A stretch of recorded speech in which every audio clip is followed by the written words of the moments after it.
Becca Lamb is one of those books that made me fall in love with non-Western literatures generally, and Caribbean literatures specifically. While the novel is not that difficult, it is rich with lots of cultural and political references that transport readers to another place and time. For this reason and others, this is why I greatly appreciate this work. On another level, Becca Lamb is perhaps the most famous novel to come out of Belize, one of the world's most beautiful countries and one of the Caribbean's most unique.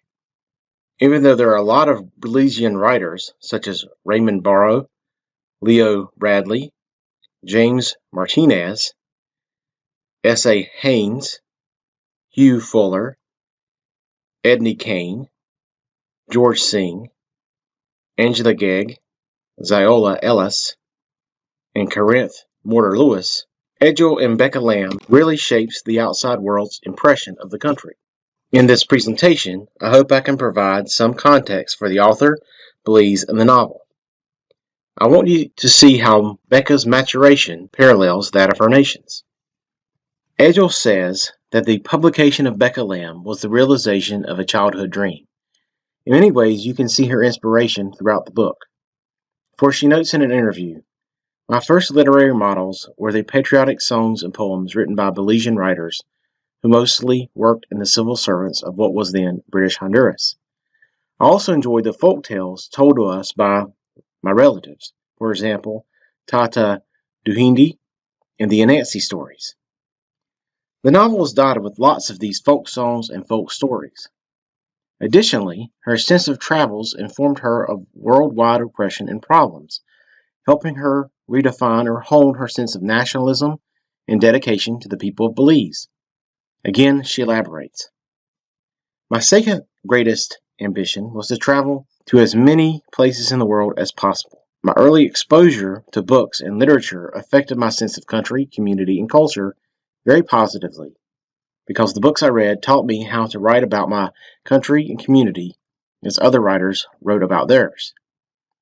As I grew up, my family passed their love of Belize on to my sisters, brothers, and me. I knew even as a young girl that I was going to write about the country of Belize." Edgell certainly captures the love she has for Belize and harnesses that in Becca, a character who tries to absorb all the people and stories around her. Indeed, Edgell declares, "I chose to write about Belize and the variety of ethnic groups who live there because I feel a great attachment to Belize and a great curiosity about its long history, which is fascinating." I hope you can appreciate the nuanced representation of Belize and Becca Lamb. In explaining her purpose for the book, Edgell says, "I wanted to write a book that showed, in a balanced way, aspects of the society in which I grew up. Belize has a large number of ethnic groups. Each of these groups, the Mayan, the Afro-Belizeans, Creoles, and the Garifuna, known in 1951 as the Caribs, the Mestizos, the East Indians, Chinese, Mennonites, and others, have many stories. There's a hierarchy of color in Belize, as there is everywhere in the world, and it is an issue that is often discussed in Belize as it is elsewhere. While I cannot claim to be a Belizean historian or sociologist, I hope to shine some light on the society in upcoming slides, particularly through the discussion of the novel. I think this philosophy offers powerful advice for both creative and college writers. In a practical sense, Becca Lamb also followed and diverged from a map, as she explains. Becca Lamb took me 10 years from idea to publication, but I enjoyed the process. We had 2 small children then, and the first novel grew during the years when we lived in Nigeria, Afghanistan, the United States, and Bangladesh, where the novel was finished. I think we can appreciate that she may not have arrived in the same place she started out, but in the end, that place is marvelous. The land which is Belize has been inhabited continuously since Mayan times. Indeed, there are many Mayan archaeological sites throughout the country, particularly in the northern province of Corozal, near the Mexican border. There are major ruins of a pre-Columbian Mayan civilization.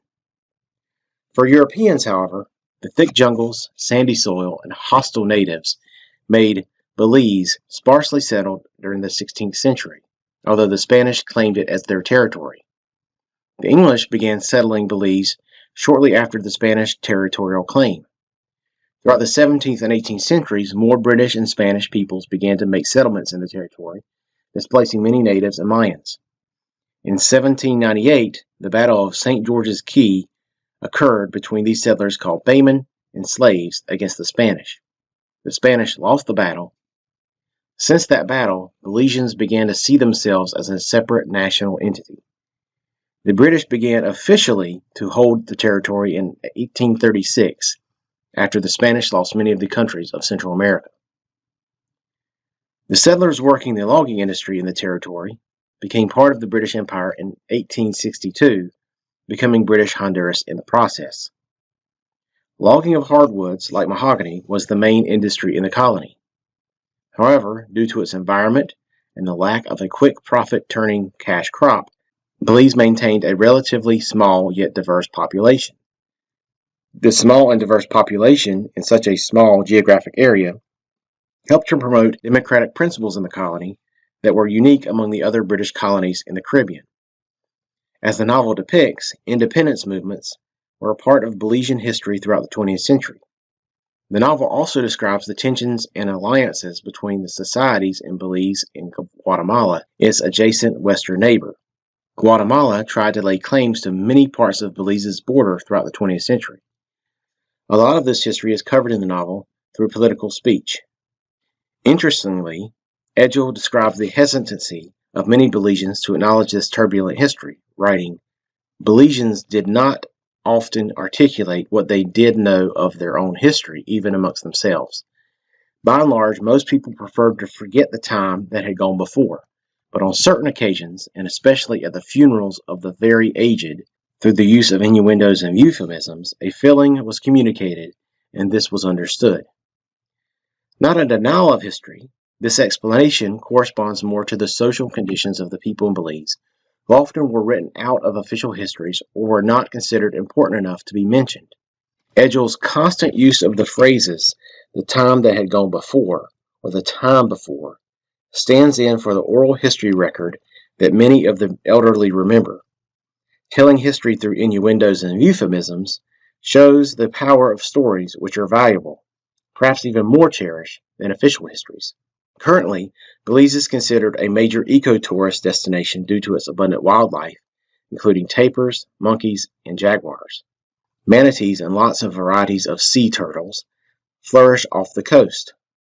Belize also has several coral reefs off its coast that have been granted a UNESCO World Heritage Site under the Natural category in 1996. The Belize Barrier Reef Reserve System, as designated, comprises 7 regions: Baclaura Chico National Park and Marine Reserve, Blue Hole National Monument, a hole in the reef system that descends deep into the ocean, Half Moon Cay Natural Monument, Southwater Cay Marine Reserve, Glover's Reef Marine Reserve, Laughing Bird Cay National Park, and Sopadilla Cays Marine Reserve. This system makes it the largest reef complex in the Atlantic Caribbean region, and it represents the second largest reef system in the world.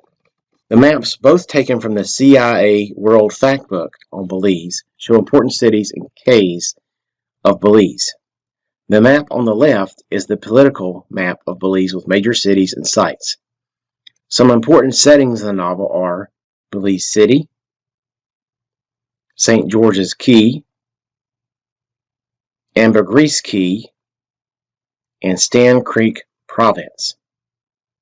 The satellite map on the right shows the topography of the country, which can make it prone to hurricane damage. If you think the environmental and wildlife diversity is amazing, Belize's social dynamics make it a unique case in the region. Edgell, through the novel's narrator, explains an aspect of this dynamic. In 3 centuries, miscegenation, like logwood, had produced all shades of blacks and browns, not gray or purple or violet. As the left chart notes, the population of Belize has increased steadily since 1946, growing more than double since independence in 1981. While the population of Belize in 1951, the setting of the novel, is not represented, We can estimate the population at the time to be approximately 60,000 to 80,000 people. According to the data providing ethnic statistics by group, Belize has a wide variety of cultures, and Table 8, the table on the right, shows the proportion of the population claiming to belong to each of the major ethnic groups. Respondents were allowed to indicate membership in up to 2 ethnic groups, and just over half, 52.9%, or 170,446 of all Belizeans see themselves as belonging at least in part to the Mestizo ethnic group. The second largest ethnic group is the Creole at 26%, 83,460 of the population, followed by the Mayan at 11.3%, who along with the Garifuna, 6.1%, form the 2 indigenous groups in Belize. The distinctions between these ethnicities were a little different at the time of the book. Creole, generally, in Caribbean literature, refers to either 2 things: someone of white European descent who grew up in the Caribbean, a class distinction, and or someone who is biracial but lives as white stew, working for the colonial government or civil service, a racial component. This latter group is called Bakras and Beka lamb. The Creoles were usually near the apex in Caribbean society, although they were not equal to other whites such as planters, proprietors, governors, etc., who were considered purer Europeans. Losing purity was a commonly held belief that has been depicted in lots of Caribbean literature.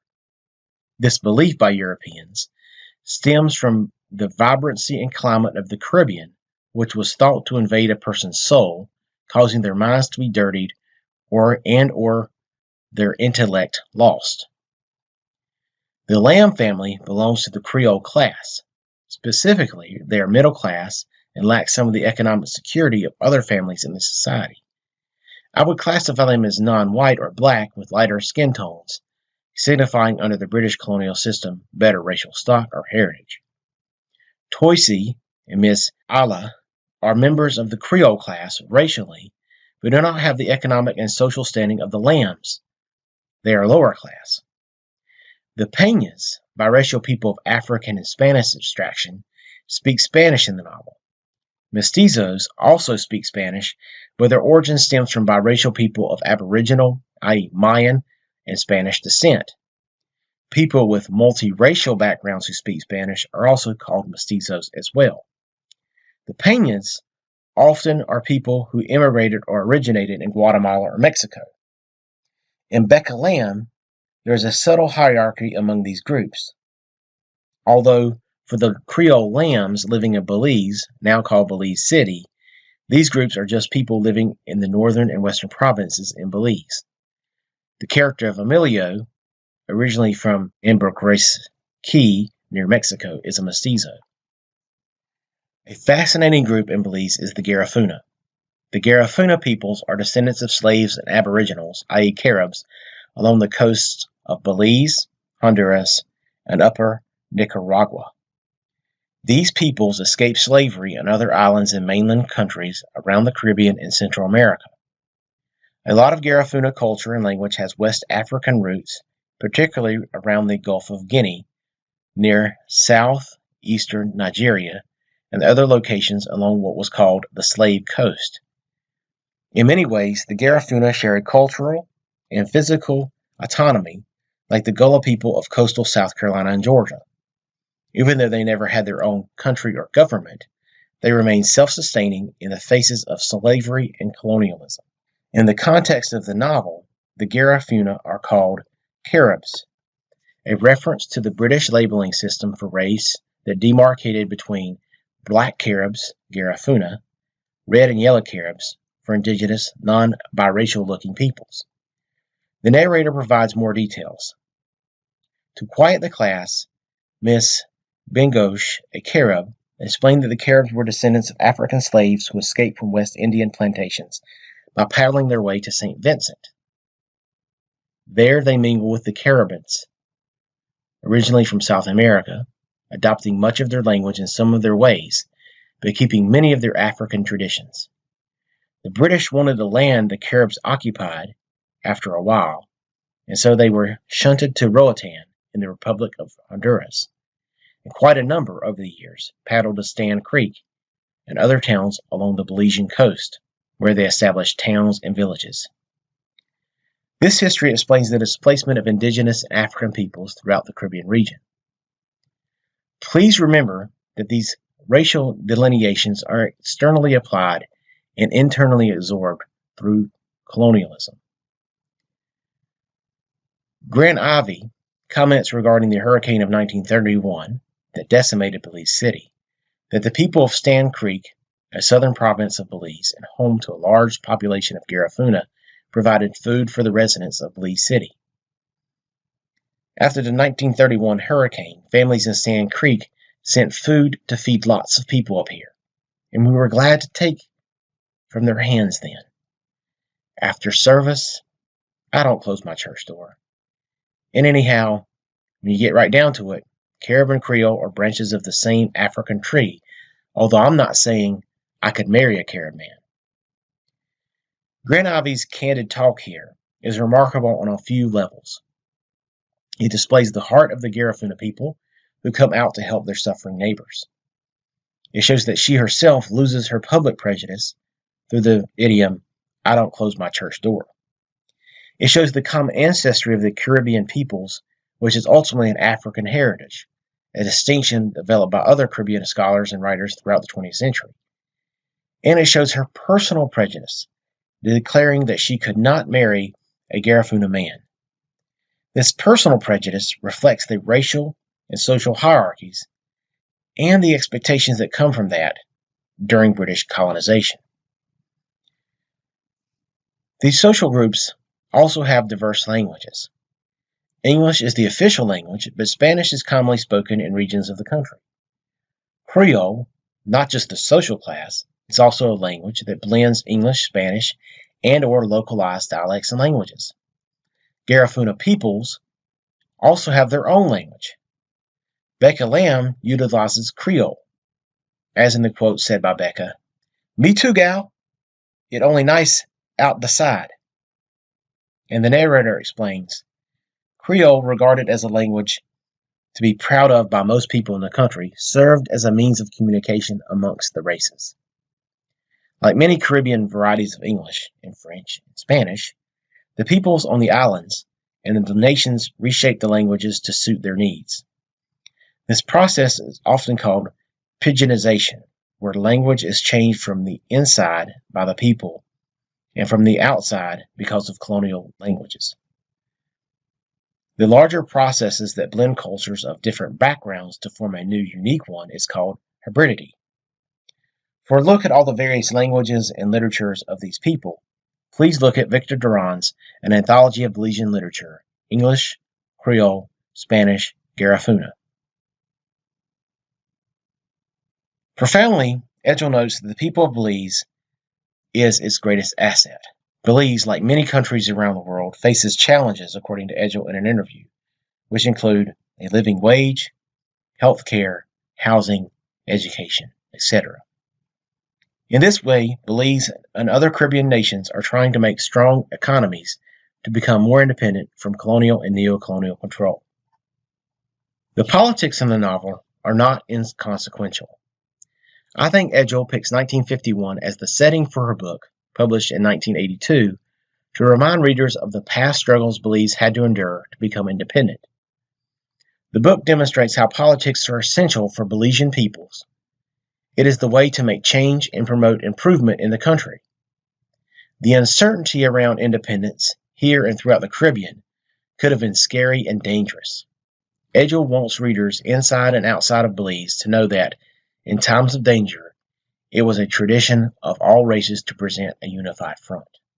What is important to me about the politics in the book is that Edgell does not provide a uniform reaction or front to the situation in the country. For instance, Lilla, Becca's mother, is a typical Anglophile, a lover of English/British culture. Becca's father, Bill, tries to be as disengaged with politics and discourages his mother, Miss Ivy, from participating in rallies. As someone in business, working for upper-class Creoles and British, Bill does not want to make waves. Grand Ivy, on the other hand, wants to seek independence and is very politically engaged. This depiction of the various political reactions makes this book realistic to me. Becca, as a 14-year-old, is aware of the political situations and even has an opinion, but stands on the outside looking in. In many ways, she stands in for us as readers, both those familiar and unfamiliar with Belize. Feminism in the book is subtle.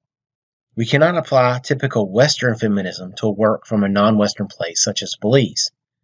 For instance, the kitchen within a Western perspective is often viewed as a site of imprisonment. However, in this novel, the kitchen is a site of power, cultural inheritance, and social grace. Indeed, food in the novel offers a way to see the hybridity within the culture. It celebrates the various cultural traditions and ingredients used by all the people. Edgell gives tremendous details about food. Lunch on a Saturday is mostly crushed avocado, which is Mayan in origin, or potted meat sandwiches, which is British, with perhaps pounded calves livers fried with lots of onions, an African technique, and Creole bread for 6 o'clock tea, a British tradition. In the houses of even the poorest, at the very least, red kidney beans, more of a Spanish ingredient, and bits of salty pigtails stewed on outdoor fire hearths, a slave ingredient and technique, waiting for the addition of raw rice, assiduously picked over the stones and washed several times until the water ran clean.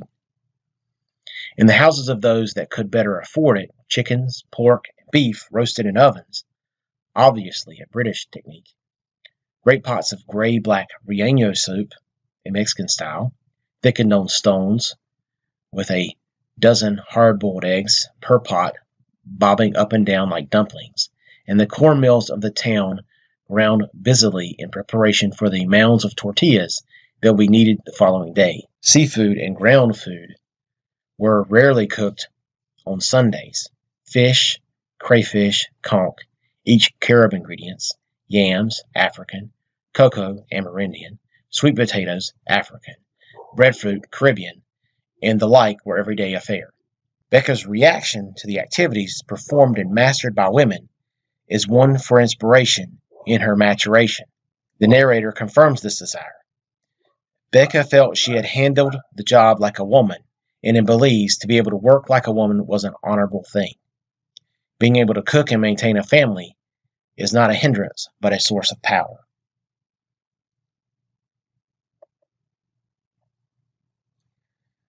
Unlike some Caribbean novels where the central character may not be the protagonist, Becca Lamb, as the title indicates, does have a protagonist in Becca.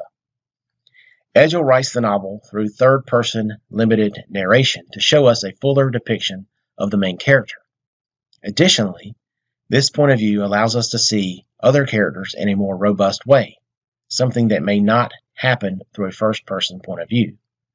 While I will not cover all the aspects of Becca's character, nor her tight relationship with Toysey, I will leave that up to you to analyze. I do want to offer two tendencies about her. Before I cover these, however, let us remember that Becca is 14, a crucial, pivotal year in a person's development. This tween time complicates our judgment of her because she is trying to find out who she really is. In many ways, her age represents the nation of Belize, which is also trying to figure out its identity. Being in between childhood and adulthood makes Becca extremely relatable and likable. I think we root for her because we can see ourselves in her situations. In many ways, she is a universal character, specific to Belize, general for the Caribbean, and global for world readers. To return to her tendencies, Becca is an evolving character. For one, she thinks in private and perhaps indicates that she is an introvert. The narrator explains. It is only today, with a small success of her own, and the panic and the fright subsiding, that she dared pause for breath. She turned her head consciously in her mind, expecting to take one quick look before continuing a flight she had begun. But the past surprised her. The pain wasn't so bad anymore.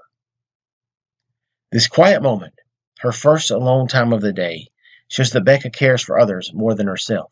It also shows her as a round character, willing to contemplate her life and make adjustments.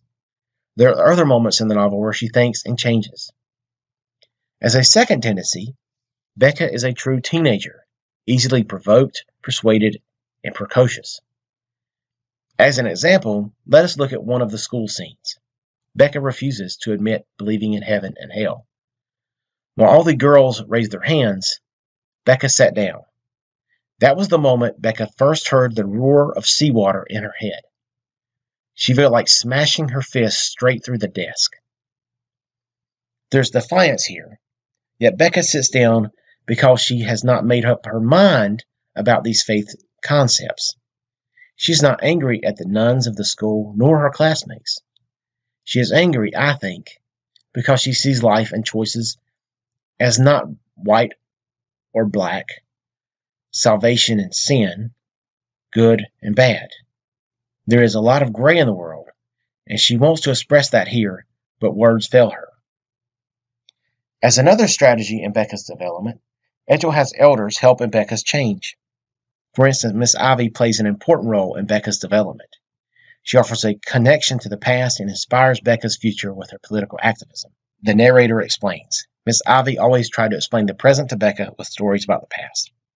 Becca, as a true teenager, is a sponge, soaking up experiences and knowledge from others to influence her.